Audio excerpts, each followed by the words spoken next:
including scholarships to the University of Pittsburgh and the College of Charleston, as well as acceptances to the University of North Carolina, the University of Virginia, UCLA, and Cornell of the Ivy League, all of which she turned down to attend the University of Notre Dame, hoping to accomplish a rare double major in neuroscience and film. But much more than academic achievement, I would like to point out that Sabrina has been involved in the Lenore Youth Chorus and has done much work in modeling and indie film work across the country, and has not only held leading roles in HCA stage productions, but also served as this year's assistant director and stage manager of A Midsummer Night's Dream. I can honestly say that we have not had a student champion the fine arts program at our school like Sabrina has. It has increased in quality and quantity in her 4 years of high school, largely due to her passions and effort. Most of all, Sabrina is a dedicated Christian young woman. The fruits of the Spirit are evident in her life through her speech and her actions. She seeks spiritual growth in her own life and in the lives of those around her. And I'm looking forward to the difference that she'll make in the kingdom of God from this day forward. It's my pleasure to introduce to you our valedictorian, Sabrina Battiston.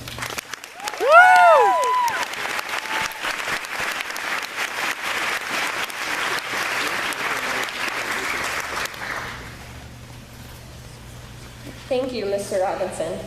And of course, thank you everyone that came here. I think on behalf of the class of 2015, I can say that this is the day that we've been looking forward to ever since Mr. Wheeler assigned us our first essay freshman year. The certificates that we're receiving today mean that we're one step closer to our new homes, and the juniors are one step closer to AP Calc. Sorry. Now, to be consistent with the 4 years of my high school career leading up to this point, I put off this speech until the last minute, even though I had plenty of time to do it. So I debated doing a few things. First, I thought I could do a Lou Holtz impression. My dad thought that was a great idea, but my mom didn't like it. Then I thought I could use my Oscar speech that I wrote when I was 9, but I'm just kidding. I left that at home. But thankfully for you all, I came across something a bit more meaningful than those, which I will share with you. And of course, before I get too far, I need to thank my family. To my grandparents, who are kind, intelligent, generous, and everything that I want to be. To my sister, who has opened my mind to new ways of understanding the meaning of love. To my brother, who I've shared a soul with for 18 years. Without his compassion and persistent forgiveness, I would not have the honor of being the evil twin. And finally, my parents. My mom is beautiful and encouraging, and my dad is the smartest man I've ever met, yet he still has a way of making everyone feel special. To say that they've been supportive is an understatement. If I could give someone half of what they have given to me, it would be more than enough. But I can't forget to thank my other family, that is, the family of the class of 2015. Part of this family are the parents that have welcomed me into their homes and have encouraged me and loved me through all the time I've been here. And the siblings of my classmates that I've grown up with and become protective of. I want to thank all of you for being an important part of our lives. Also, the entire faculty of HCA and our teachers. These are people who have dedicated themselves not only to bettering our education, but also our understanding of Christ's love for us. Through teaching, counseling, and taking time to establish the relationships with every one of us, we as students have been given a model of Christ-like leadership. They are wise, compassionate, discerning, and have a love for helping and serving others. Their examples have shaped us and will continue to as we grow up and have jobs of our own. And of course, the people who are sitting on the front rows. Since I came in 7th grade, they've become like my siblings. We've ran up the rocky steps, almost got arrested in Maryland, and filled the school with pool noodles together. But the memories aren't about the things we did, but about the people that I know genuinely want to help each other grow through everything. But they still have this way of not taking themselves too seriously, and they've helped me to do the same. After a bad morning or a tiring weekend, my classmates have always been able to bring me back to earth. Maybe it's because we've been together a long time, or because we all share a habit of quoting The Office way too much. But there's this quality to our class that I can't quite put a word to other than comforting. In the past 6 years, I've had comfort knowing that I've never had to go through something alone, whether it be an English exam or a sick family member. I've always had this supporting, uplifting, somewhat weird family that have been there to inspire me to be a better student, friend, and person. And I haven't been able to get over how much our class verse truly describes our experience as a class. I found something in every single one of my classmates that I am in awe of. whether it be a talent or a spiritual gift. If we could extract Nikki's creativity, Alex's energy, Jordan's loyalty, Will's basketball skills, Maddie's art skills, Jessley's music taste, Luke's brain, Josh's charisma, and Kyle's adamant distrust of the government, and infuse them into one person, we would have some sort of superhuman Renaissance man or woman. Our class is the definition of squadruples, or whatever the kids are saying these days. Not only this, but it's been especially encouraging to watch you all grow spiritually.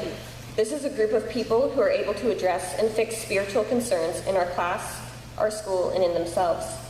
What other people our age can discuss spiritual matters with such depth, organize student-led service projects, or voluntarily spend their lunch times mentoring underclassmen.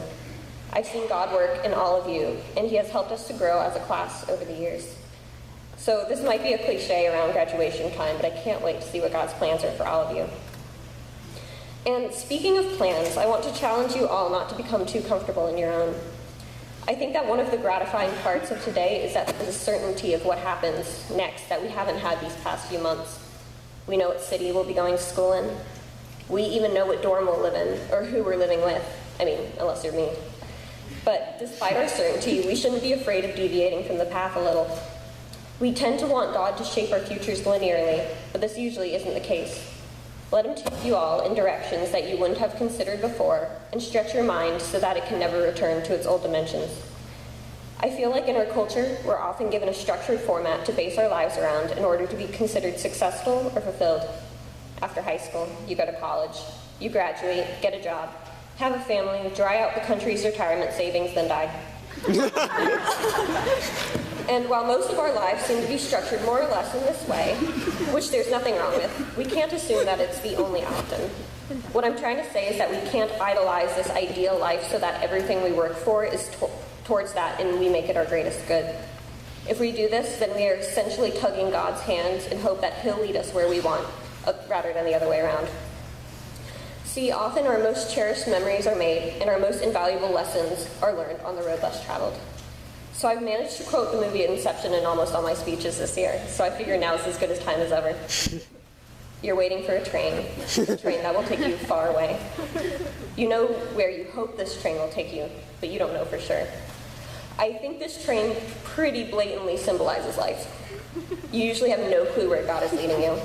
Maybe 10 years from now, you've got a job as a financial advisor, then God tells you to go get your doctorate in Russian literature. So 3 years later, you go to Russia to do research, and you find yourself on the Trans-Siberian Railway, and you literally can't see where the train is going because everything outside your window is white. So you think, is this a bad metaphor? And yes, it is. My point being, there's a certain beauty to the Christian life where the spontaneous directions that God leads you in are exciting. But they don't have to be frightening because you know that God has already gone before you and prepared your path. Now, I was trying to think of stories in the Bible where people were entering an entirely new chapter of their lives. Since there weren't any stories about finishing high school, I went with the next closest thing to that, escaping slavery in Egypt. I'm just kidding. No, but seriously, I figured that the Israelites entering the Promised Land were a little like us at this point. They too had been anticipating a new chapter in their lives for quite some time. God had prepared the path leading up to this point, but as we learn in Joshua, they had some preparations of their own before they could enter. In chapter 24, Joshua told them, "Now fear the Lord and serve him with all faithfulness. Throw away the gods your forefathers worshipped beyond the river and in Egypt, and serve the Lord."